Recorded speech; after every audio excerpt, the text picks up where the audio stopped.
researching how students at BYU, a predominantly all-white campus, feel about talking about topics concerning race relations. Their findings?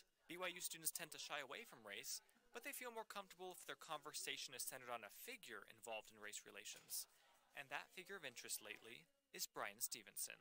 They really found Bryan Stevenson to be interesting. They loved the topics and things that he discussed, but also his accomplishments.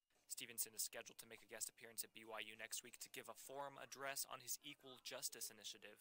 And the ad students are taking advantage of this opportunity to run an ad campaign on campus promoting the forum. If this mini campaign works, they'll use the same methods in a much larger scale for the real project, promoting the memorial in Alabama. This poster we put all around campus. We have digital versions. The team is using every modern technique to raise awareness about Stevenson's forum next week. The first thing they see is Bryan's TED Talk. If these students weren't originally interested in the topic of race, most of them are now. I think it kind of just opened my eyes to the diversity that is in our country because, I've never really lived in a super diverse world. The students' ultimate goal is to design a campaign advertising the Montgomery Memorial, but they recognize that even the efforts they make on campus can help other students change their perspective on race. That is something that I want people to get out of it, is not to kind of step back from the issue and kind of say, oh, that's not my world, I don't have anything to do with that, I don't want to hear about it, but to kind of own it and say, okay, we as a country have a problem here and I'm now aware of it, and what can I do as an individual to help it? For Newsline, I'm Christian Torres. Here on the campus of Brigham Young University, there's a lack of diversity among students and faculty. Newsline reporter Katie Karras is on BYU's campus. Katie, how are students coming together to bring unity to those who feel alone? Here at BYU, it's not uncommon for students of color to feel out of place, but there are a variety of clubs across campus that are trying to change that. Yeah, civil rights. Look at that. Social justice. Meet Kira.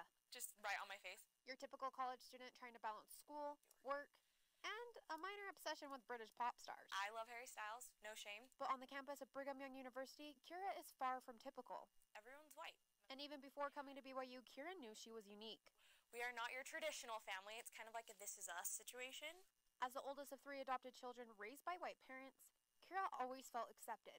But it wasn't until she started elementary school that she started to feel different from those around her. Like if you look through all my yearbook pictures, like in elementary school, I'm the only one in every class. Never had her skin colored mattered. For all those kids to stare at me, it was really uncomfortable because I was like, I am just like you. I go home to white parents. My grandparents are white. My cousins are all white, so I'm not different. After graduating high school, Kira moved to Oahu to attend BYU Hawaii, and from there to London, with internship experiences taking her to New York and even Los Angeles. So when she moved back to Utah to finish school in Provo, it was a shock.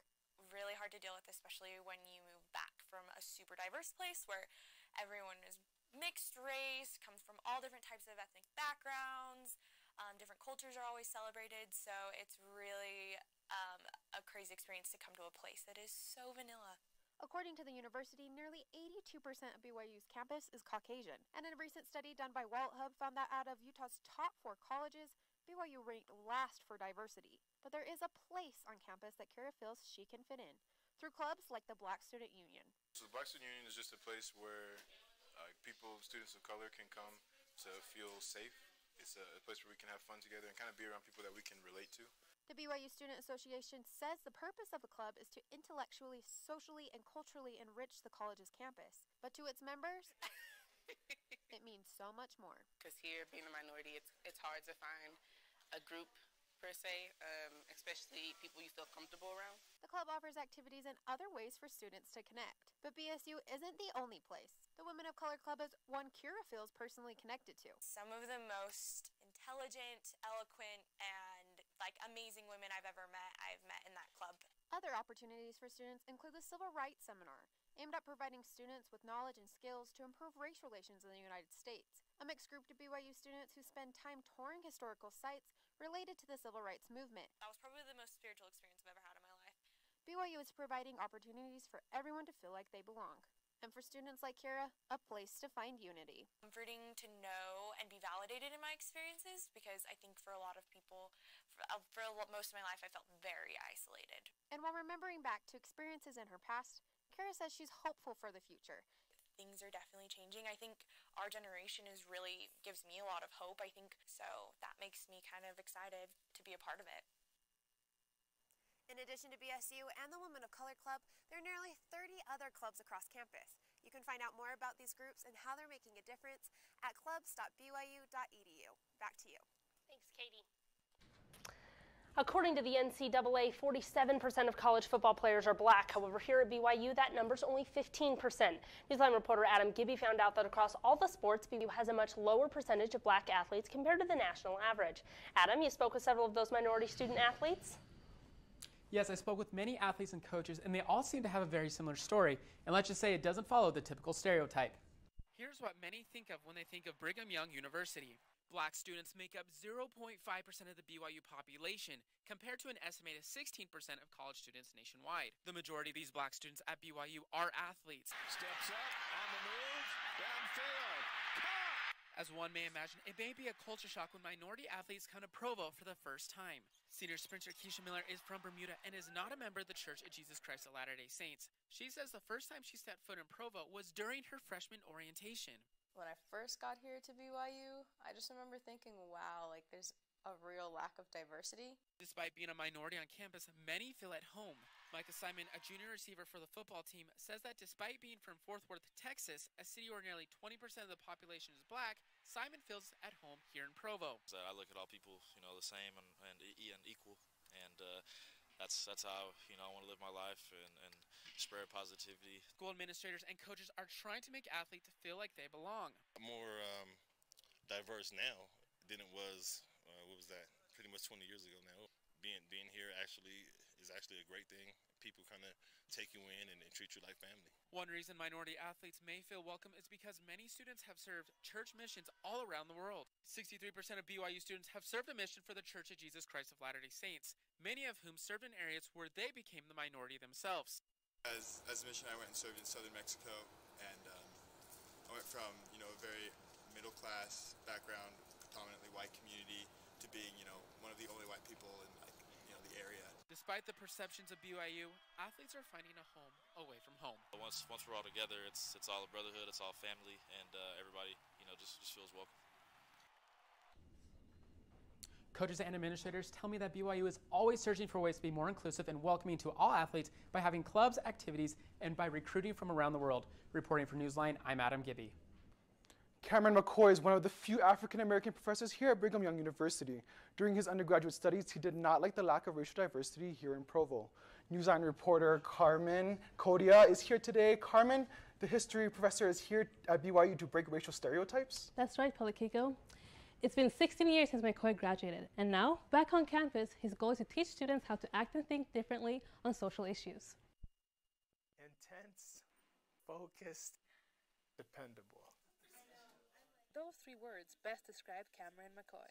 The Washington, D.C. native remembers his childhood as challenging but rewarding. Learning how to navigate in a poor working class neighborhood, learning how to navigate through violence in D.C. Those are all serious challenges. After graduating from BYU, he served his country by becoming a Marine Guard. As a kid, just believed it was important to serve and fight for my nation. It truly was a calling. I felt at a young age it was what I was meant to do. I remember getting commissioned in the Marine Corps. That was really important. I served as a rifle platoon commander, company commander, and things like that. And I really remember always wanting to be a lieutenant colonel, and that happened. And so those are things that I look at and I'm really, happy about and pleased about. Completely different. After his service, McCoy realized education was also a top priority. Making it through school, being successful in school was the most important thing. That's what you all do to me. McCoy was very successful, earning his master and doctorate degrees.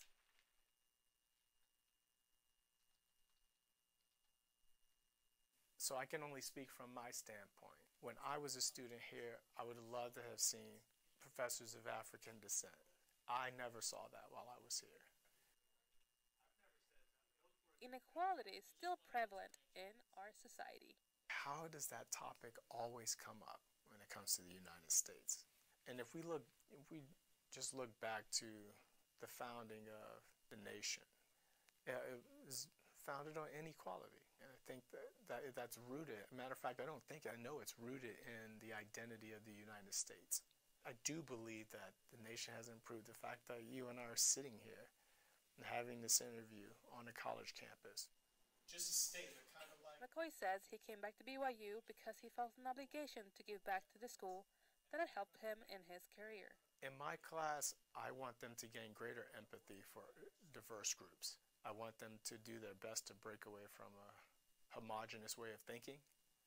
I want them to be more globally minded and understand that they play a critical role in not only the mission of BYU, but their mission as Christians and as saints. That's really the best part, is getting students to continue the conversation.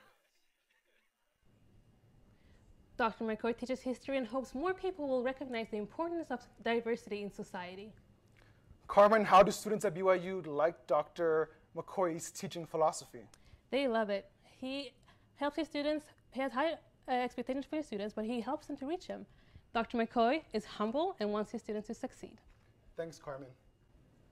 A professor has partnered with a library at the University of Utah and with the Church of Jesus Christ of Latter-day Saints to develop a database that shares the history of African American members of the Latter-day Saint faith. Newsline reporter Cameron Hussein has more on the story.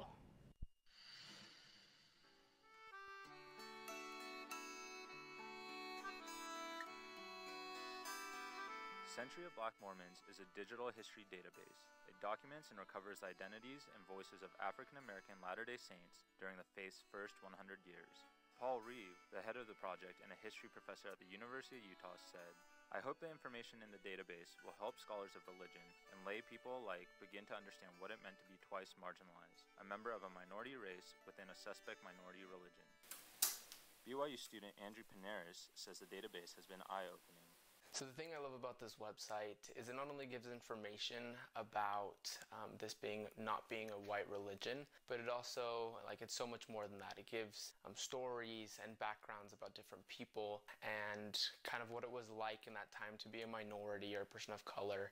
The exhibit contains digital records of original documents, photographs, and fascinating biological essays. It also shares statistics pertaining to gender, slavery, and locations of their conversion.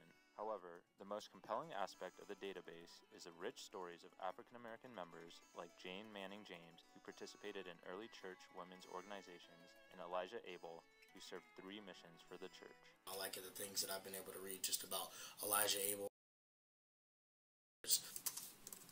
Personally, maybe not my ancestors, but the other culture of black people and black pioneers that have been out there. The exhibit's archive contains nearly 40 biographies with the plan to add 200 more. The hope is for the project to help historians tell a more complete story during the faith's first century, one which includes members of color. Reporting for Newsline in Salt Lake City, I'm Cameron Hussein. For those who have documents, photographs, or other supporting evidence for individuals in the database, you can contact the University of Utah's library through email at centuryofblackmormons@gmail.com. If you haven't yet seen it, it's the last week to watch the film Jane and Emma in Utah. Newsline reporter Marin Klein is here with us today. Marin, what is all the buzz about? The movie Jane and Emma is the first of its kind within the Church of Jesus Christ of Latter-day Saint community. The film, set in 1844, tells the story of an African-American Latter-day Saint woman and the unlikely friendship she had with the prophet's wife.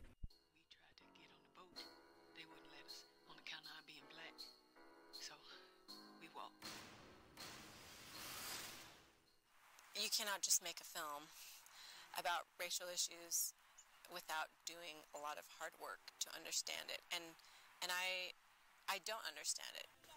I wanted you to be my sister forever. I'm your sister till someone thinks I'm your girl. Jane Manning was born a free black woman. She converted to the Church of Jesus Christ of Latter-day Saints in Connecticut in 1841 at the age of 28. Following her conversion, she and her family traveled to Nauvoo, Illinois to join the prophet Joseph Smith and the Latter-day Saints. On their travels, they were refused ferry passage because of their race and walked the remaining 800 miles to Nauvoo. Jane then lived in the home of the prophet Joseph Smith and his wife Emma, where she and Emma developed a strong friendship despite the racial climate of the time. The production team that I worked with, my writer, producers, everyone that was creating Jane and Emma, we were a really unique group of women and men. We wanted to make sure that we got Jane right, and we wanted to make sure that we maintained Emma's voice. For Squires and the team, telling a story from the perspective of a Latter-day Saint black woman in the 1800s required a great deal of time, listening, and script revisions. Draft number 10, draft number 15, we got through that. It was hard. Honestly, it was a difficult process. Difficult addressing racial issues, but also difficult delving into racism within the church. Actually, we struggled with understanding each other. But Squires believes the struggle had a purpose. She says it helped give her the depth and experience she needed to bring the story's tension to life on the big screen. Before the official release, they had a screening for Brigham Young University students with the Black Student Union. Cause it's too much pain, Lord. BYU student Andre Johnson said the film showed that the church was also started by black people as well. No one knows their stories. So oftentimes when someone raises their hand and they say something ignorant, in response, I raise my hand. I let them know that this is wrong. But this movie makes it in a way to where I don't have to do that anymore. I think that Jane and Emma creates the uncomfortable conversation. They found that people of all ages, races, and genders have connected with Jane. When you relate to someone that you never thought you could relate to in such a deep spiritual way, there's a lot of good things that can come from that. On the movie's opening day, the church and Bonneville Charitable Foundation agreed to match every box dollar office up to $40,000 to donate them to the NAACP Salt Lake branch. They reached the $40,000 that day. Thanks, Marin. JTM is well known in the Utah community. Newsline reporter Sydney Storr sat down with rapper turned entrepreneur. Sydney, what makes him so unique? JTM's EP, I Am Not a Rapper, reached #1 on the iTunes Hip Hop Top Albums chart. In addition to his career, his race and religious background are truly what have made him distinct. I'm commonly known in this area for doing music. James Curran, also known by his musical pseudonym of JTM, is a hip-hop artist based in Provo, Utah. His rise to fame began in the very community that he also worships in. I personally am a member of the Church of Jesus Christ of Latter-day Saints. I have an interesting perspective because I'm actually half white, half black. While there are many Latter-day Saint musicians, James has not only managed to hit #1 on the charts, but he's also been among the few minorities from the Latter-day Saint community to do so. I think that I've become acclimated to just being in a minority. I actually grew up overseas in Russia, China, Taiwan, and Uzbekistan. So even being an American or a Christian person, I was always in a minority. Even though he's adjusted to his situation, he still sees a demand for change. I don't think people in this area are inherently racist in any way, at all. I think that they might be extremely ignorant to what it's like, and they might have conceived stereotypes based on, media or their experience. James says that he personally hasn't encountered any roadblocks on his road to stardom, including his passion for entrepreneurship. At least when it comes to entrepreneurship, they judge a business based on the products rather than the race of the person who runs it. JTM also says that people need to start caring about racial issues. He also says that it's really important for people to step outside of themselves and see the world around them. Back to you. Thank you, Sydney. Thank you for joining us today. That's all we have for this special edition of Newsline. For more coverage on the 50th anniversary of the Kerner Commission, you can join us right now on our internet live stream that's on our YouTube page, Newsline. For all of you staying with us for the rest of the symposium, we will spend the next hour discussing the Kerner Report. Next, Julie Rose from BYU Radio joins us now. Have a great day. Amazing things. I learned so much.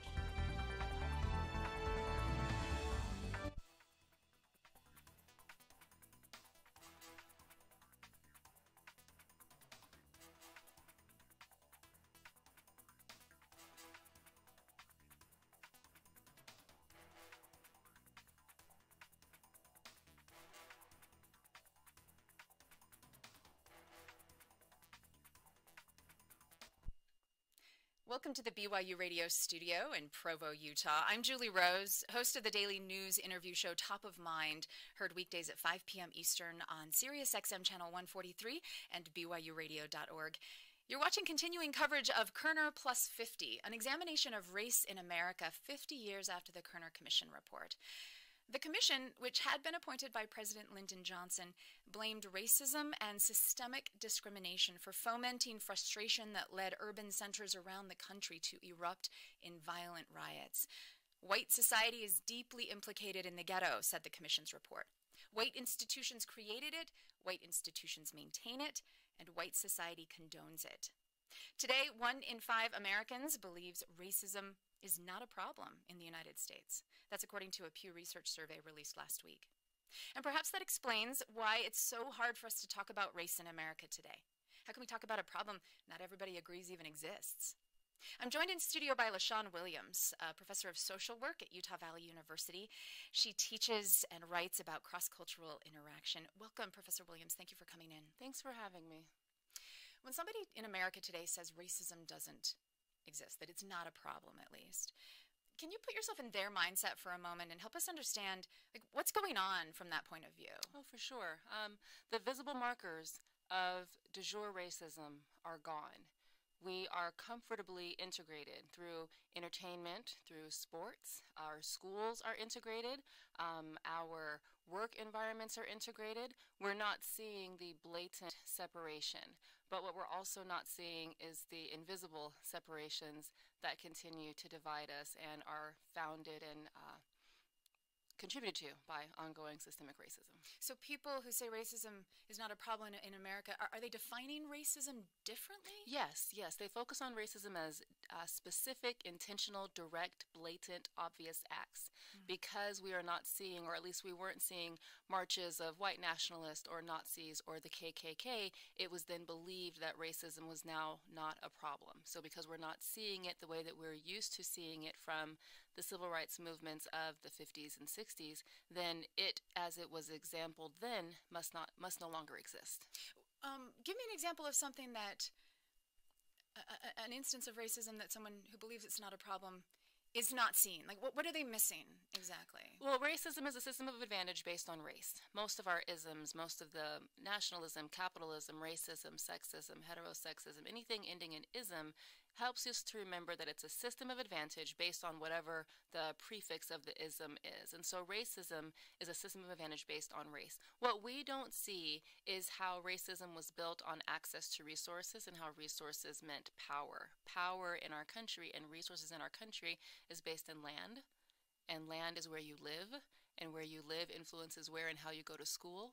Your schools then influence what types of job opportunities you have, and then your job influences where you're able to live, so that we don't see those invisible power structures that are heavily influenced by racism as a system of advantage based on race. So, Professor Williams, you live in a predominantly white community. You're Yes. African American. How do you respond when someone says to you, well, America elected an African American president? Yes. You're a successful college professor. Yes. Skin color doesn't matter. How can you say that it does matter when, Right. when people like you can have the success that you have? Absolutely. A number of well-intentioned white people will see me and President Obama as exceptions to a general rule. And when we focus on the exceptions, we then forget to look at the masses that are not President Obama, that are not African-American college professors, that are not African-American celebrities or athletes or actresses or actors. We then absolve ourselves from the responsibility we have to each other to make sure all of us are able to access opportunities in an equal way. Tell me a little more about that. What is it that we're absolving ourselves of? The responsibility to say, what if racism actually is a problem? Then what does that mean? That's the question that we don't know how to answer. That's the question that we're scared to discuss, because then we're personally implicated in the continuation of a system that we feel we did not put actively into place. We're scared to discuss it? Absolutely. Is that one of the reasons why you think talking about race is so fraught in America, and so many people, white people, I'm speaking from that perspective primarily in this moment, are just afraid to bring it up? It's sure. like, if I talk about it, then I might either say something wrong, or, but you think the fear is deeper, that it's subconsciously we're afraid we're going to find something out that's really uncomfortable for us. Absolutely, absolutely. I think one of the things that a lot of my white friends struggle with is not knowing who your own heroes were, who stood up against racism. You think about Bill Moore, the postman from Mississippi, who was on a 2 or 3 day walk that he wanted to walk from Mississippi to Washington, D.C. to deliver a letter to the president at that point in time, was killed by white members who supported the KKK because he was fighting against racial justice. And he was fighting not because racial justice was bad for black people, or racism and discrimination was bad for black people. He was fighting because racism is wrong. And that's a lot of the issue that I think we run into, is we think we should fight something because it's bad for someone else, as opposed to fighting it just because it's a wrong thing. Racism, white supremacy, those things are wrong because of how they influence people. But even if you're not around black people, or if you're not around people of color, you're not around folks that are negatively impacted by racism or oppression, you should fight it because those things are wrong and they go against your personal moral values. And I think we're scared to actually have that attachment to ourselves, that it being, this is a personal fight for me, whether any black person or white person or a member of the LGBT community actually benefits from my efforts. I'm fighting this because it's wrong, and I believe it's wrong, and I'm going to fight against it. So how does a white person in America take that perspective that you just described and not come off as, oh, there's another white person trying to make this about them? Oh, yes, to avoid centering yourself in the work. In a way that is to say, let me get all of the attention and accolades and awards for doing this really good work. So that's the distinction there. Tell me what this, like, this white centering piece is. I'm doing it because, and again, it's a fear thing. I want to get it right. I want to do a good job. A lot of us want to do a good job getting rid of something. And the difficulty is we're all surviving systemic oppression. There are no awards for survival. We shouldn't be in a place where we're even having to survive. So when you engage in the work because this matters to you personally. Whether anyone were to see you doing it or not, I think all of our historical figures, Malcolm X, MLK, Bill Moore, John Brown, a white man who was the man behind Harper's Ferry, he recruited his 6 or 7 sons to do a revolt against slavery, all white men, and he was hung for treason. I think being able to understand that John Brown did it because he believed slavery was wrong, not because he was looking for Frederick Douglass or Sojourner Truth or any other enslaved or free black person to say, hey, good job, John Brown. He did it because it was wrong. We have to understand that working for justice through merciful means, non-direct or direct, non-violent demonstrations and actions like that, those are the right things to do to get rid of wrong and harmful systems. I mentioned that the Pew Research Center recently put out a survey that found that a fairly large percentage of Americans, 1 in 5, believes that racism is not a problem in America. And I would imagine that a lot of those people also would reject the idea of white privilege. And many of them are I mean, I'm guessing here, but I imagine many of them are white. Yes. And they look at their own lives and they say, I've worked really hard for everything that I have. I've had a lot of hard knocks. You know, I'm not wealthy. I haven't had the, like, privilege is not a word I would associate with my life. Correct. As a working class American, for example. Yes. So white privilege is meaningless. Like, the color of my skin has never done me any favors. Explain what you think about that viewpoint. Well, if 1 out of 5 people don't believe racism is a problem, that means 4 out of 5 do. So if we're running into statistics that way, white privilege has become a very difficult buzzword for the work that we do in diversity and in inclusion work in higher education. We're always trying to adapt our language to bring as many people to the table for conversation as possible. And white privilege is a toxic word that you try not to use when you're promoting For diversity? me, it's getting to that point because I recognize how much it turns my students off. So often what I will say is, people who were enslaved worked really hard also. Were they able to get the same benefits that others of us who were not enslaved and work really hard do? This is not about working really hard. This is about, do you have access to resources that benefit from your very, very hard work? And It's also a very difficult and entwined conversation about class and race. MLK quotes a historian who wrote the book The Strange Career of Jim Crow, and he talks about how when he was, imprisoned at some point in time for a demonstration or march that he was doing, he got to talking with the prison guards that were there who were telling Martin Luther King, you guys got to stop all this marching, just go along to get along and behave, and everything will be okay. And Martin Luther King says, I engaged them about their families, about their schools, about their children. They told me how much money they didn't make, how they were going hungry, how their families were suffering. And MLK says, you should be out there marching with me. We're fighting against a very similar system, but the only thing that has me in here and you out there is because you believe you're better because you're white. And that's something that white people are told, especially where class is concerned. There's a movie coming out, Best of Enemies. It's based on the true story of the Durham community, Durham, North Carolina. An activist and befriends a white man who's a member of the KKK. The black woman is out doing voter registrations, and she ends up interacting with this white male who chooses to align himself with the KKK. And one of the turning points, spoiler alert, for this discussion about their friendship, their best of enemies, is when the white man realizes that when he's at Klan meetings, he is welcomed and embraced by his brothers. But when he is on the streets and sees those same bankers and lawyers and city councilmen, they cross the street to get away from him. When the system of privilege and power abandoned that white man, he recognized that he was aligned with the wrong people. It's a similar conversation here. Yes, your white skin may not have done you any favors, but are you willing to engage and to explore the fact that what if it has?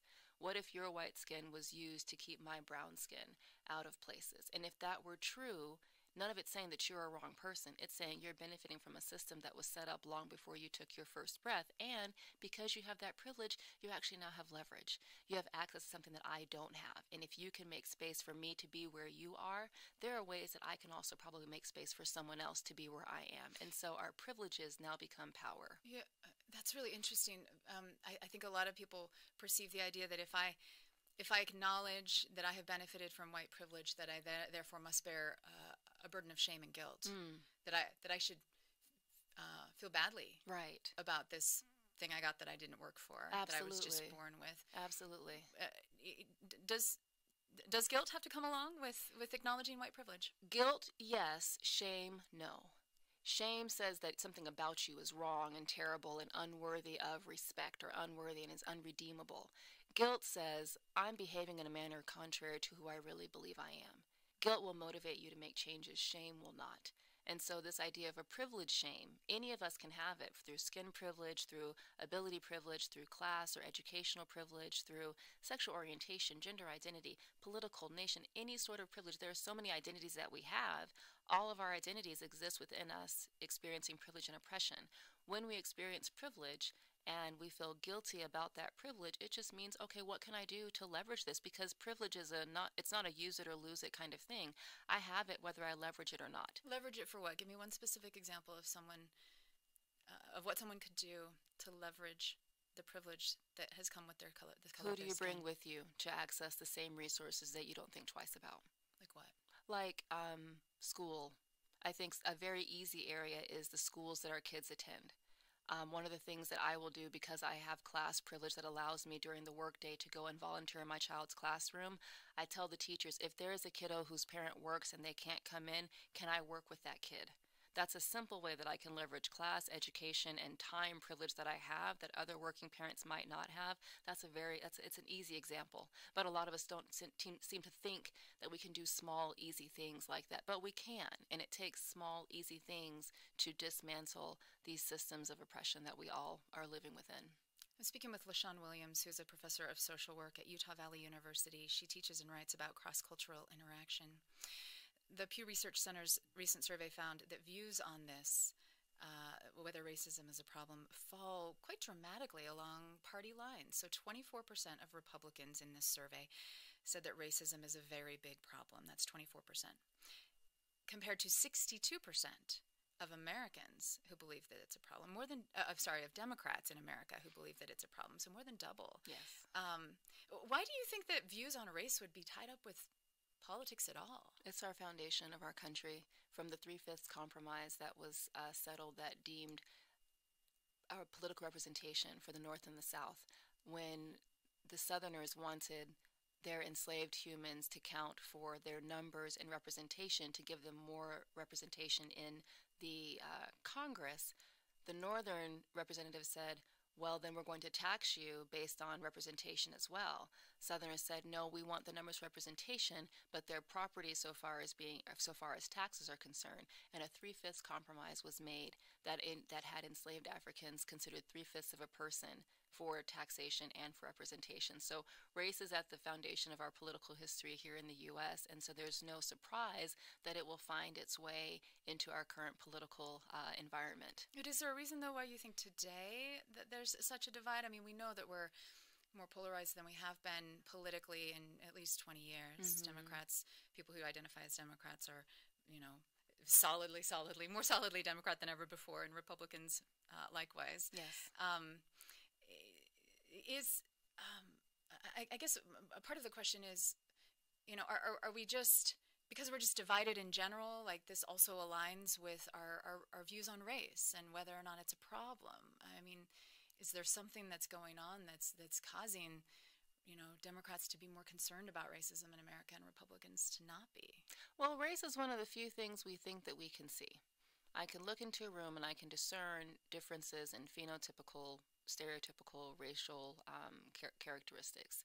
And because it's part of our political environment and our political conversations, whether it's through dog whistle politics and code words that are used to say negative things about people, or whether it's very blatant discussions of claiming nationalism instead of using the word patriotism, we're entering a conversation that is drawing lines in the sand and creating these litmus tests for who is a real, worthy, respectable member of this society, who is a real American. And when you've had political shifts, one of the major conversations that will come up will talk about how Abraham Lincoln and others during that era were Republicans, and that's sometimes used as a conversation point to say why black people should be more Republican than they are Democrat, because Andrew Jackson was a Democrat and Democrats were racist at that point in time.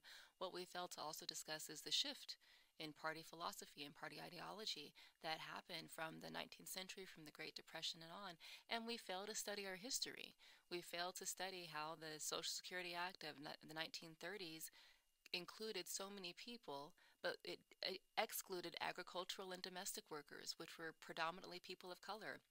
Black domestic workers and immigrant Mexican agricultural laborers were not included in the Social Security Act and did not benefit from the safety net. So if you follow the policy and you understand how we've enacted policies in ways that have created and continued and maintained division, then all you're seeing today is just explicit recognition of what has existed invisibly from our foundings up until now.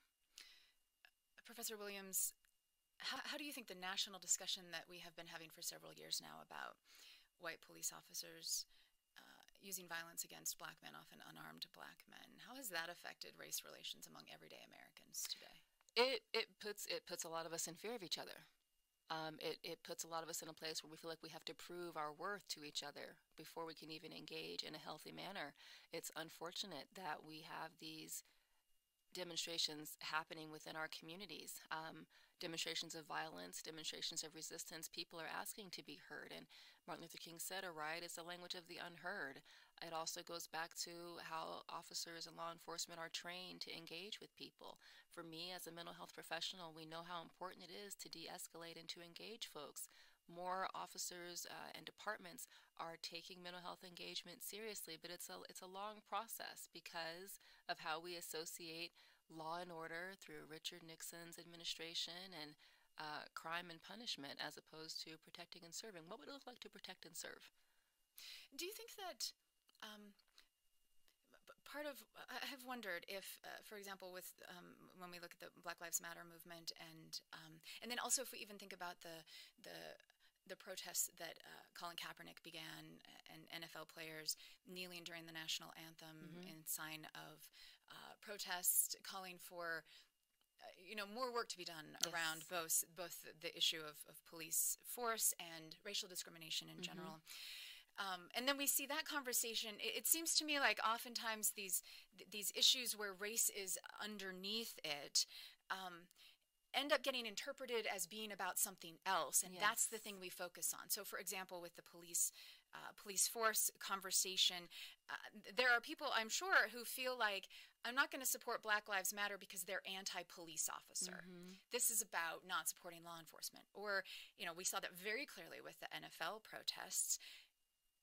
You know, people saying it's wrong to kneel during the national anthem because that's disrespecting our country and disrespecting our soldiers, and not, or somehow like not thinking about it, or kind of ignoring the underlying race question that is beneath all of these, both of those cases. Why do you think that is? I mean, do you think that we're just afraid, again, of the race part, and so it's easier to define it as, I'm opposed to the kneeling because I don't believe that blacks should be discriminated against, but I'm opposed to the kneeling because it's against, because it's anti-patriotic? Yeah, that's lazy patriotism for us, because if we want to see things only as we see it, in a way that absolves us of any sort of responsibility or commitment to community, that's what an alignment with white supremacist types of thinking, and the idea that white supremacy kind of changes the rules of the game whenever it sees fit, we're victims of that.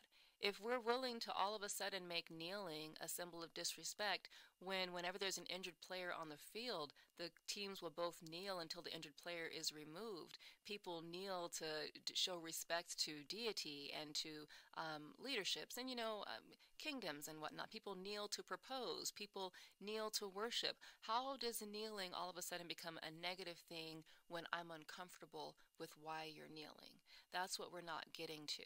And being able to say, I don't want black people being discriminated against, but I'm going to ignore the very examples of discrimination that you're showing me, is an incongruence. And it's a lazy civic engagement. It's lazy humanity for me to choose to see and value only the parts of your humanity that I think are important, as opposed to all of your humanity. I'd want the same thing to happen for me that I want for you. And that's why you'll see Black Lives Matter supporting police brutality against more than just black people. Opposing, you say? Oh yes, well, and they'll protest against police brutality when it's happening to non-black people.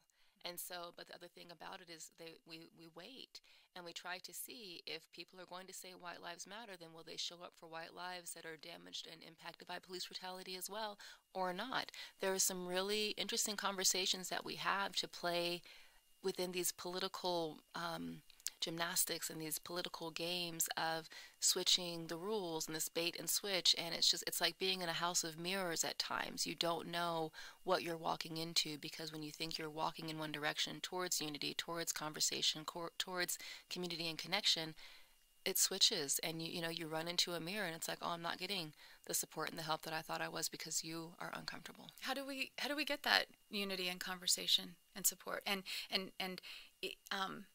does it help to call out inadvertent racist attitudes, racial comments, to sort of say, hey, I know you don't mean it, but that's racist? Yeah, it helps to call attention to those things. And relationship is at the heart of all of it. Because if I'm with someone that I really care about and I know that we can have that conversation, I actually might miss the first time they do it. I might be scared to engage it. But when I value the relationship, I might come back to it and say, remember that conversation we were having like 2 weeks ago, and you said this, that, and the other? Did you know that it could have come off really racist, and it came off really racist towards me? Can we talk about that? Because I really don't think you intended it that way, but it really hurt me. And it's that one-on-one conversation. But it's also great if we can see it in leadership. There's a congressman running for office in Texas who was engaged about NFL players kneeling during the anthem. Beto O'Rourke, I think is his name. And he engaged the conversation so well by how masterfully he used history and how easily he implicated himself. He said, Colin Kaepernick and others are upset with people like me who are not doing enough and doing enough to speak up and to stand up against these things. And by owning it and discussing and talking his way through it, he set a really great example for other people who identify as he does to say, oh, well, if this is what it looks like for a white person speaking up against police brutality, speaking up against or in favor of Black Lives Matter, here's maybe how I can do it too. I don't know that white people feel like they have enough examples of how to do it that way, because the examples that they do have, JFK, Bill Moore, John Brown, all of those men were killed for standing up against and fighting against white supremacy, and that is daunting. it is also part of what many communities of color, black, brown, and otherwise, have experienced, is our leaders being killed for standing up against power structures. And it's hard to dismantle the master's home with the master's tools, said Audre Lorde, but we've got to figure out ways to do this. We're 50 years later from a statement that you could have just read, and it could have been the entirety of this show. Why do we tolerate oppression? Why do we tolerate inequalities when we are the ones who really could change it? LaShawn Williams is a professor of social work at Utah Valley University. Thank you very much for your time today. I appreciate it. Thanks for having me. And thanks to those of you who've joined us online for this conversation. You've been watching special coverage from Brigham Young University of Kerner Plus 50, a conversation about race in America 50 years after the Kerner Commission report. Coming up, Othello Richards speaks with film producer and author Tamu Smith and Brigham Young University history professor Cameron McCoy. They'll discuss what's been done since the Kerner Commission report and what hasn't been done. I'm Julie Rose. You can join me for Top of Mind weekdays from 5 to 7 p.m. Eastern on Sirius XM Channel 143 or BYURadio.org. Thanks for staying with us as we continue our discussion, Kerner Plus 50. I'm Othello Richards. Now today, we've been taking part in a discussion on race in America, along with the Global School of Journalism and Mass Communication at Morgan State University in Baltimore and the Reed College of West Virginia. Now here at the School of Communications at Brigham Young University, we have students viewing from the atrium of their Brim Hall building. Now joining me here on set are film producer and anchor Tamu Smith and BYU history professor, Dr. Cameron McCoy. Now, as I said, here we are now 50 years after the release of the Kerner Commission report. Let's talk about how far we've come in terms of what has been done and what has not been done. Now, Cameron, I understand for your dissertation, you needed to have a firm foundation on topics concerning race in America. As a historian, how would you answer those two questions? What has been done? What has not been done since Kerner? Well, thanks for having me today. It's an honor, and it's good to see you again with us not being on the track together, with me chasing you typically most of the time. But what has been done is we've seen a definite focus on legislative matters. We've seen a focus on empowering social groups, and that has been great. However, what hasn't been done, despite what has been done, has been a change in attitudes, perceptions, as well as how we approach how these reform measures should help minority groups. And so even though things have happened and the policies have been set in place and the legislative reform has been landmark, we still are struggling with, as a nation, just how attitudes can change and how perceptions change, as well as teachings. And so go back again, just backing up to what has been done. We know there was a case, Loving versus Virginia. Can you just go ahead and give us a little background on that case? All right, 1967, it became legal for a black man or a black woman to marry a white man or a white woman. That was 1967. And so that was a landmark legislative decision that took place in the United States, which has allowed our nation to be even more diverse, right? And also has debunked many myths that we've had scientists try to say about people of African descent and who they are, and making a mongrelization of our society. Right. And then we have another case, Plessy versus Ferguson. I was talking about separate but equal, but is that the case? Is that really the case? So this is in a case from 1896 in which separate but equal came to the forefront, and although separate, the equality was never there. And really, I would argue that it's equity. I would argue it's more of an equity thing rather than equality. But what happens is whites will have the exact same facilities, even though segregation is still in place in the law of the land, and blacks will have access to the exact same facilities. However, it's always an economic issue that comes into play. And so although the facilities may look the same and function the same, they're not being treated the same or maintained the same. Yeah, thanks, Cameron. Tamu, your thoughts? Well, you know, I agree with Dr. McCoy, and also I would just like to add that I would add that in today's society, that perception actually has this perceived perception has changed, and because people feel like they get it, that is the danger of it. They feel like things have changed. And so because things have changed and because we're people of color are no longer being segregated out, like we're not being partitioned off in most cases, then they feel like things are better. And because they feel like things are better, they're no longer checking themselves. And that is dangerous because things have changed, but they're not better. Things have changed. We have not arrived. I know that as a film producer, author, I mean, you know a lot about LDS church history. So here we are in Utah, obviously. Yes. Utah, there are a lot of members of the Church of Jesus Christ. There was a turning point in the church history. The church has some history with race. Can you talk to me about that? Well, the history is, for those who are unfamiliar with it, at the beginning of the LDS Church, the Church of Jesus Christ of Latter-day Saints, also known as Mormons, they allowed blacks in to have the priesthood. Black people were full-fledged members of their church. And then at the turn of the new leadership, then blacks were no longer given leadership opportunities and no longer given the priesthood because of the curse of Cain, the perceived curse of Cain. Mm-hmm. And so because of that, with petitioning, people petitioned against this school, BYU, because it's a school that is owned and run by the Church of Jesus Christ of Latter-day Saints.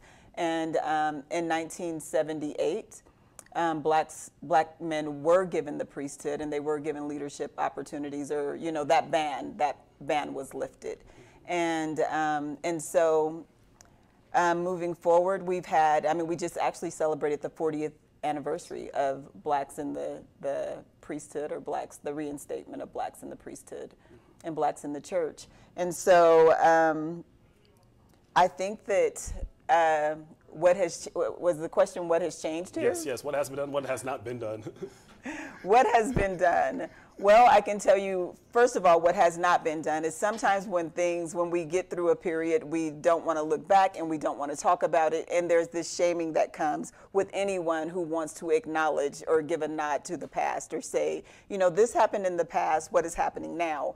There's that shaming. So the LDS Church, after the announcement that blacks would have the priesthood and that the ban had been lifted, they didn't want to turn back and look back. They didn't want to acknowledge it.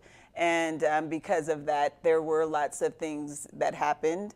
And then moving forward, because we just celebrated our 40th anniversary, and when I say our, it's because I am LDS also. I'm a member of that church. But we just celebrated the 40th anniversary, and I think that as an organization, it was the first time in my lifetime that I've seen any organization in the United States collectively bring together the African diaspora and like all of Africa, acknowledge that black people started somewhere and that somewhere was in Africa, and because of slavery we were dispersed to other nations, other areas. And so the LDS Church had a celebration where we all were able to come together. We started in Africa, and then it acknowledged slavery, it acknowledged our past, and here we are, here we are today. So that was the first time that I've seen a celebration done of that sort.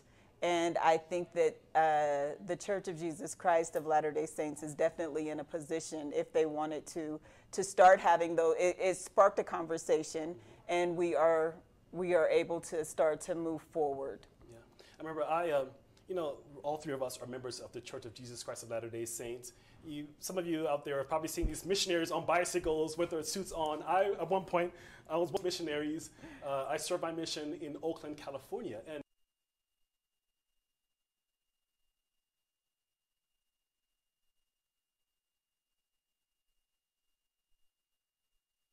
these beautiful temples. In Oakland, there's this nice, beautiful temple on the hillside. Right. And you'll be surprised how many times blacks approached me and said, I didn't know I could go up there.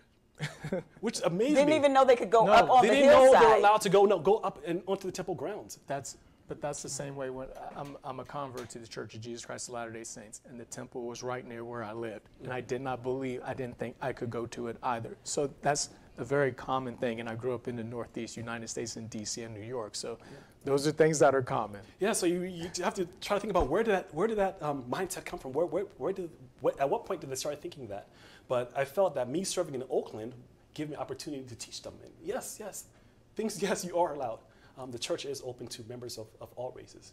Absolutely. Yes. And has always been open to members of all races. They just, not everybody could partake in the priesthood and the temple ordinances. Yes.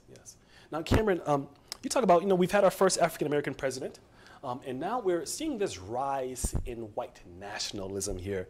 So in some ways, you're are we going backwards? So this goes back to these questions, the two questions you posed right at the beginning. And they're apt to the Kerner Commission as well, which serves as an incredible blueprint if the United States would like to move forward in a more seamless way, in a more constructive way. But April 1865, in Appomattox, Virginia, there's the signing of the treaty to end the Civil War. And you have Lee and Grant there, Generals Lee and Grant representing the North and the South. And then you move forward 150 plus years later, and there are arguments over structures standing. And I want to be very clear about this. In the same light as 1967 and 1968, the reason why violence erupts is not because people are angry. It is because you have these symbols that represent white power and a white power structure. And that is what blacks are upset about. And so although we've moved forward, somehow the United States, being true to itself, and like most people, hey, remember where you came from. Remember your history so you never forget. But a lot of times that history can be toxic and tragic. And those are the parts that the United States, citizens of the U.S. need to move forward and beyond. So while it is heritage for some people, it is hate for others. And so that's what always has us get rebounded back to the past. And is always, now, and the thing is this, all three of us understand this. The history of the United States has this deep fissure, this deep wound. And it has wounds upon wounds and scars upon scars. And that's based on racial inequities and racial inequality, which built the United States. And it's just so integrated, we will never get beyond that. But how we move forward, how we exercise reform measures and legislation is what will allow us to heal in a better way. But that wound is just so deep, it's just something you will always have. It's like when you have a bad knee, you always know when the bad weather's coming, right? Yeah. Let's switch gears for a second now to black representation in the media. So as we've been hearing, the Kerner report was tasked with determining factors that led to the unrest in 1967. Now, one of those factors identified was the lack of adequate representation among people assigning, reporting, and editing the media coverage. So a survey this year funded by the Ford Foundation asked a national sample of 3,000 people whether they agree with this statement. And the statement was, hiring more racial minorities in the news media as reporters and editors would improve the quality of news. Now, 50% of white Americans responded yes, compared to 71% of African Americans, 71% of Hispanic Americans, 67% of Asian Americans there. So you see, African Americans, yes, they tend to believe we need to increase representation. Tamu, how would you have responded to this survey? I would have responded, absolutely, we need to increase representation. And I also would say that, it reminds me of Megyn Kelly. I mean, is that okay to bring up on the station? Relevant in the news right now. Okay, so first of all, there's two things I want to say really quick. When Dr. McCoy was speaking about racism in America, it would be crazy for us not to acknowledge the fact that we have a president of the United States, of this free country, who said that he ran on a ticket with the promise that he was going to make America great again, and also this week announced that he was a nationalist. Is that not alarming to us? Like, is that not alarming to people that he's a nationalist? Like that, you know, I'm not a globalist, I'm a nationalist. But does he not understand what that kind of, like what a nationalist is? Him being a white man and also announcing that he's a nationalist. I just wanted to just acknowledge that because it was driving me a little crazy here. But, you know, I think when I think about representation, I am a person that used to watch a particular channel every morning as I was getting ready and getting my kids ready for school. And then they brought over Megyn Kelly. And Megyn Kelly arriving meant the departure of Tamron Hall. And that was just really heartbreaking to me for several reasons, because Megyn Kelly came from a network where racism seemed to be the topic their jump off topic for me. And she announced on that channel that not only was Santa Claus white, but while she was at it, Jesus Christ was too. And never apologized. It was very offensive to many well, just many people. You didn't have to be black to be offended by that, because for several reasons. But she never apologized, never tried to make that right. And then they bring her over to this other network, NBC, and when I think about representation, I think about the departure of Tamron Hall. I started to look at other women on that had these national platforms. And you have Soledad O'Brien, but she comes in for the special, like, you know, Blacks in America for the special reports. She's not there daily. You have Robin Roberts on, is it ABC? You have Hoda Kotb on NBC still. And Gail, what is Gail's last name? Oprah's friend, Gail. Yes. Like we know your last name, yes. Gail, but we know you Oprah's friend too. But you know, just looking at these people that have these platforms. Also, Joy Reid, you know, she has this platform, and where is our representation at? And with a million Megyn Kellys, like a million women that look like her, white women get to see their representation all day long. Where is mine? And why did they have to bring that particular one over to replace Tamron Hall with, or, you know, meaning that Tamron Hall had to exit? Yeah, and then we have this incident this week, the blackface comment. Lord have mercy. And now she's gone, you know, now she's gone. But, and that was also inevitable because she kept getting away with those types of comments. It was inevitable that she would make another one. Cameron, any thoughts on this? When I looked at it, the one thing her apology interview was the one that really stood out to me. Where I think what was disturbing to me is I was fine with the apology.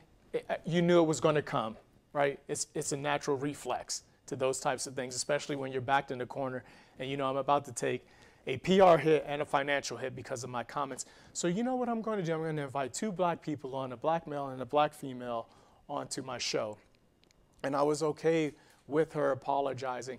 What really surprised me was just how so many people applauded the apology. Correct. It was a standing ovation.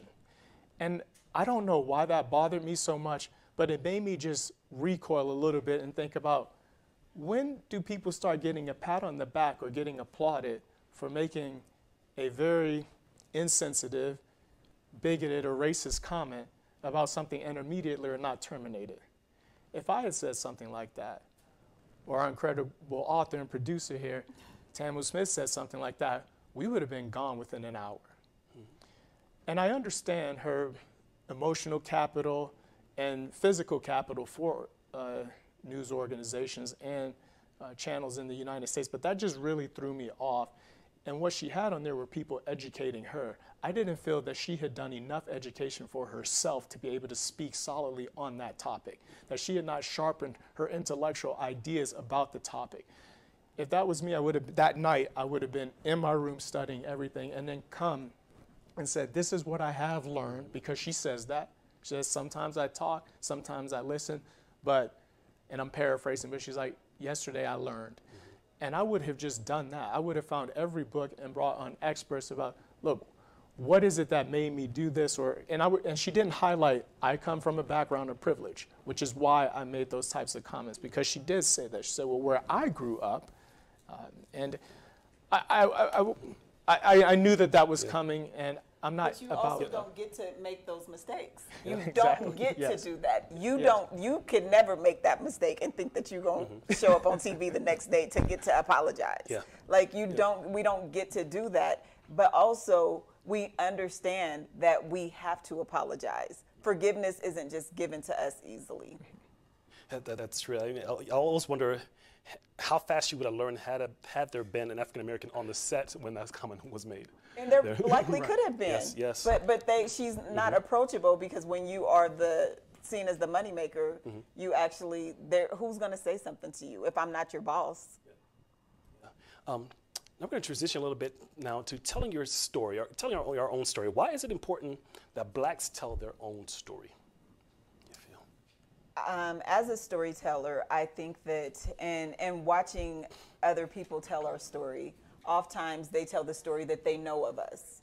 And the truth is that in white America, in this America, people who don't look like me, or people who don't, or have not been in situations where they have been oppressed, they don't have to know my story, but I have to know theirs. They don't have to interact with me. I interact with white people daily. There are some white people that never come in contact with a black person. And sometimes some of those white people that have never come in contact with a person of color are oftentimes the ones who want to tell the story that they read. And sometimes when they tell those stories, it's told from a stereotypical standpoint. And so I do think that it's important for us to tell our own stories, because we know the stories. Cameron, you say there's some dangers in telling our own story? Well, one thing, can I just add to Absolutely, what yes. Tango says is that's why 71% of African Americans and Hispanics said this is why the media needs to be represented in this way. The danger that comes in that is the three of us are here today. How many white Americans, white members of the Church of Jesus Christ of Latter-day Saints will say, well, I heard those three speak, so they represent everyone. So they told their story this way, and that's the danger of it. Because what will happen is we then will be viewed as, well, you were speaking for an entire group. The same way, the same pitfall Jesse Jackson fell into. The same pitfall that Louis Farrakhan falls into with the Nation of Islam. Absolutely. So all these people, the same pitfall that Al Sharpton falls into. And so when people say, well, no, they'll look at me, they'll look at Tamu, they'll look at you, Othello, and say, no, that's your leader. And we were sitting there saying, like, that's not my leader. I didn't even elect him. I don't even know him. I've seen him on television just like you. And I would ask this question then, who specifically is the leader for whites? Who specifically is the leader for Hispanic Americans? Who specifically is the Asian American leader that we all can look to? Right. But blacks are assigned because most people will see this prominent figure speaking out loudly, a lot of times inaccurately or incomplete. Donald Trump. And so that becomes the challenge right there. And so that's where I think some of the limitations are when it comes to speaking out and most of the time just not being completely informed. Okay. Right. Thank you. We're going to switch gears now, talk to a student. First of all, I'd like to thank all those who are watching at Morgan State University, at West Virginia University, and here in the Brim Hall building at BYU in the School of Communications. I'm joined now with Shai Andrea Jackson. Now, Shai, you are taking part in an internship in which you're putting together a newspaper and a website that is centered on minority-based news. Now, what inspired you to do this? Well, see, I've been in Utah about 5 years now, and when I first came, I would get the weirdest questions, and I couldn't understand where these questions would come from. I would get asked, first thing, they don't know anything about me, are you an athlete? And I'm just like, why is that your first question? Why isn't it, what's your name, or where are you from? And I would get things like this all the time, and I couldn't figure out why.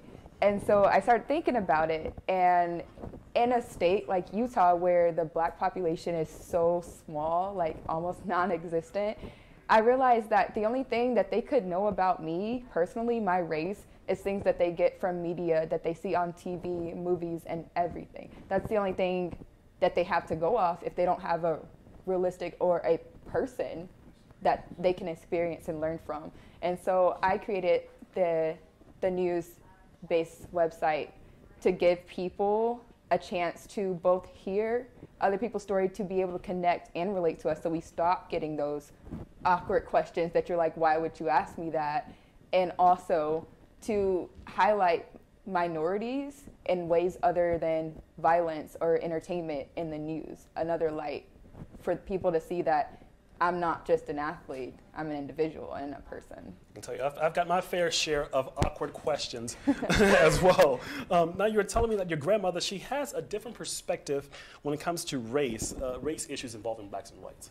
Yeah, it was really interesting. I was chatting with her the other day, and we were talking about racial issues, and she said to me, she was like, well, Shai, you know that if it wasn't for the few good white people that we had alongside us marching and fighting the cause, the black movement would have never gotten anywhere close to where it is today. And I know this, but like just hearing her say it, it really stuck with me. And I was like, yeah, that's true. And my grandma, she feels that the reason why, like almost like we're like backpedaling a little bit, because there's becoming this divide. Everyone wants to be pro-black or only pro-white. They want to identify with a side. And they're not actually focusing on the issues that are actually causing prejudice. They're not focusing on that anymore. And so by choosing these sides, we're just becoming more divided. Everyone just has their side and their perspective instead of actually taking on the problem. And so she explains that she doesn't think we don't even need these sides. We don't need them because when we were defeating prejudice and racism back in the day, it was non-minorities who was fighting that fight with us, and that's essentially how we got to where we are. Now, you interviewed your grandmother yesterday, or did a Skype. Let's go ahead and hear what she said. What we've done today, I don't think Martin Luther King would be happy with it, because he wanted to bring the nation together. But I've never been in such divided nation in my life. Unity was coming to America. Prejudices was being put down by blacks and whites together. And if we don't get back to that and try to unite our nation is falling apart.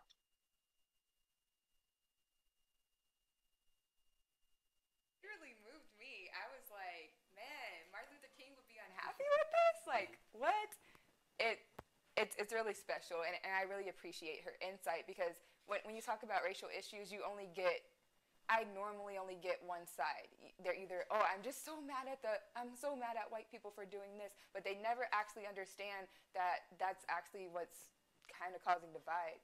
And I see things that way because I was raised in a family that's my grandma. That's my personal grandma. My mom was raised like that as well. And so I'm able to see another side. I'm not saying that I'm justifying anyone's beliefs. I still get offended and I still get frustrated for sure, no doubt. But I'm saying that there is another side, and you have to be willing to take on both sides and look at it from other people's views as well.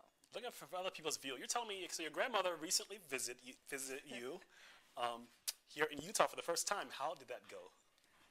Well, so she came down, and she was so excited to visit Utah because she has never really been anywhere. She just the type of family I grew up, I didn't even travel until I came here for athletics, and we started traveling every week for track meets, and I was like, oh, I've never been here. I've never been to a beach, but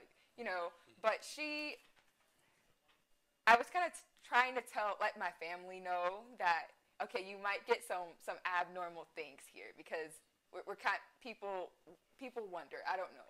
And so I was like, you might get some stares. And so I kind of let them know that from the get-go, but until it actually happened, she didn't understand what I was saying. So we were at KFC, and we're just all having a good time. It's me, my mom, my stepdad, my grandma, just enjoying ourselves. I noticed that there is this white family sitting a couple tables down from us. And from the moment we walked in, like, I noticed it because I'm used to noticing it. Like, from the moment we walked in, they were just smiling at us. us. And it wasn't like, oh yeah, you smile, you be polite, you say hi. It was like they were amazed with us. Like they were still smiling 30 minutes later at us. Like, and my grandma, she leans over like towards when we get ready to leave, and she's like, Shy, dude, like why is this lady been smiling at me the whole time?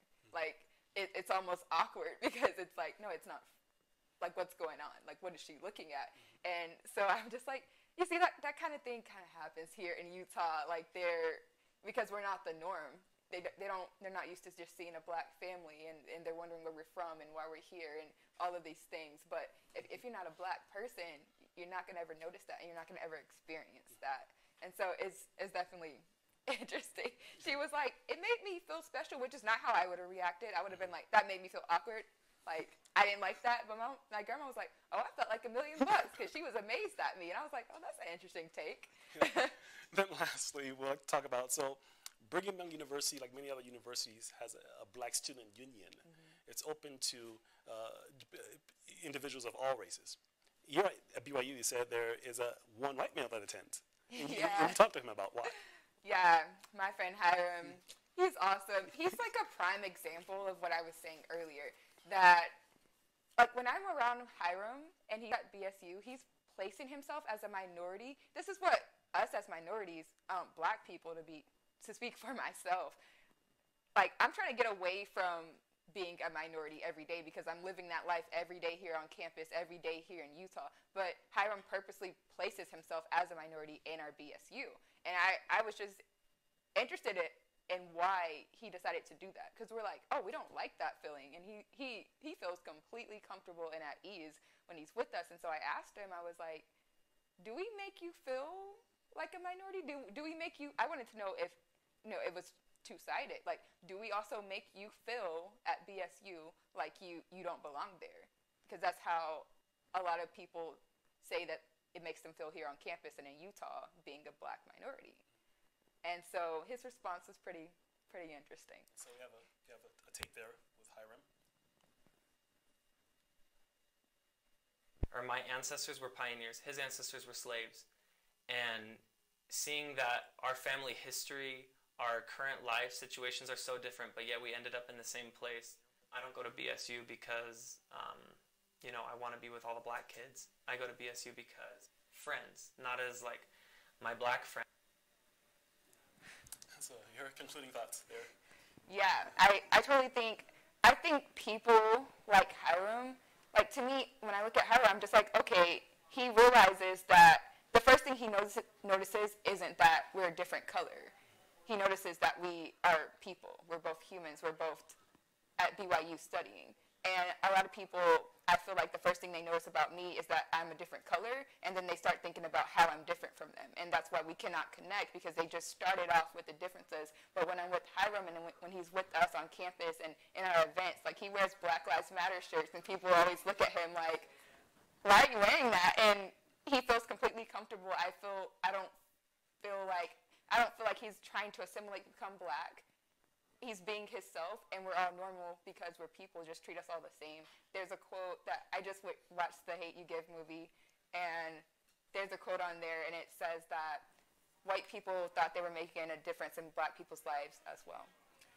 And it just really moved me. Thank you so much. It's always great to get a student's perspective, because our students now are tomorrow's leaders as well. So thank you, and good luck with your internship and your special project that you're working on there, Shy Andrea. And so, we'll now be joined, Tamu and Cameron. First of all, the Ford Foundation conducted a survey. In the survey, the question that they asked was, do you think media portrays African Americans more positively, more negatively, or the same as reality? Now, more positively, whites responded 18%, blacks 13%, Hispanics 18%, Asians 12%. Okay, portrayed about the same, the media of African Americans, whites 36%, blacks 25%, Hispanics 32%.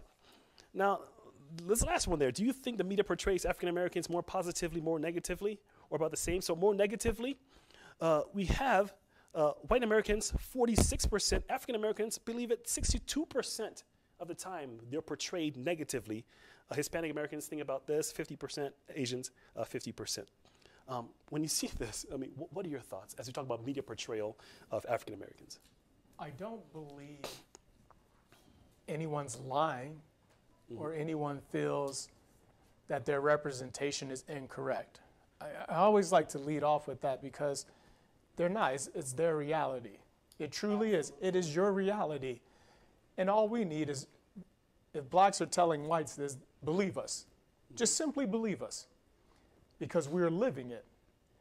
But whites are also telling us, well, this is what we do not see, and that is their reality. They're not incorrect, but the media is able to splice and cut what exactly it would like to highlight. We see that in movie portrayals.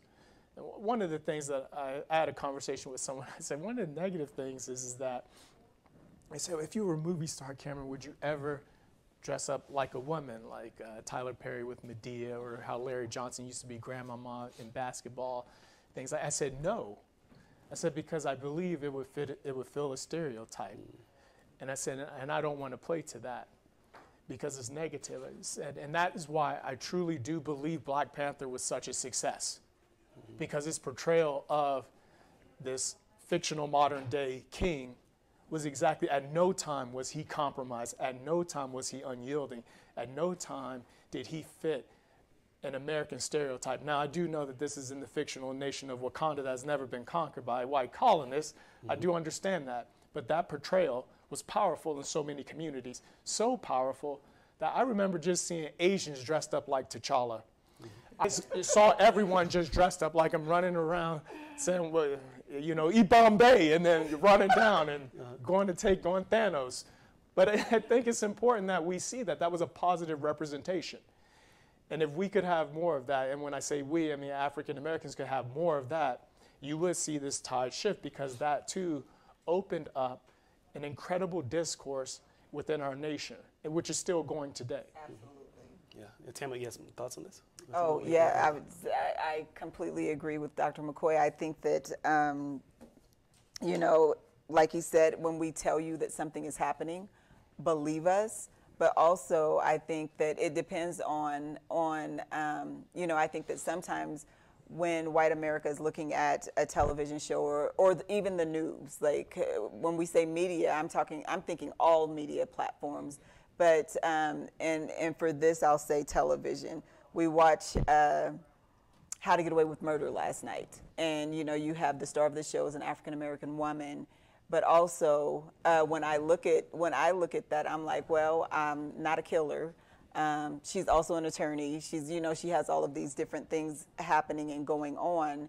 And so if I'm looking at that and somebody comes up to me and they think that I'm equal to, I can't even remember her name right now. Viola Davis. Viola Davis, yes. I'm thinking her character though. But Viola Davis and How to Get Away with Murder, I'm not an attorney. I'm not a law professor, and I don't have students that are helping me bury bodies. And so that could be seen as a negative stereotype to me, because I mean, she's elevated, but also she's elevated in doing negative things. And there's this underlying current of her being a criminal. Of her being a criminal, yes, even though she is an attorney and above the law. And so, you know, but I do think that movies like Black Panther and movies like my movie, Jane and Emma, you know, that we are trying to buck those stereotypes and really just tell our story. And I remember when Black Panther came out, and I remember white people reading a couple of forums and Facebook posts and even some newspaper articles where white people were saying, I don't get it. Black people are dressed up and they're running around, and I'm like, Star Trek. You do get it. You don't want to get it, but I know you get it, because Star Trek, you have all of these other shows. What is it? The Warthofs or whatever. What is it? See? To be Klingons? No, anyway. Yeah. Anyway, it's the little boy with the glasses and Harry Potter. Harry Potter. Yes. Harry Potter. So people dress up and they choose a team. That's not even real either. And so we get it. We just try to act like we don't get it. And I think that sometimes those of us who, people of color, we are in a position to where we have to understand whiteness. Again, they don't have to understand us. And when we get the backup of white people solidifying what we're saying, that's when we're believed. Thank you two so much. I mean, we could sit up here and talk for the next 2 hours, but really, unfortunately, we are out of time. So thank you to our guests, Cameron McCoy and Tamu Smith there. Also thank you to our audience who have been watching online. This is the final session of the Kerner Plus 50 Symposium, co-hosted by the Global School of Journalism and Mass Communication at Morgan State University in Baltimore, at the Reed College of West Virginia in West Virginia University, and here at the School of Communications here at Brigham Young University. So thank you all so much. Have a great day. Thank you. Thank you. I appreciate it.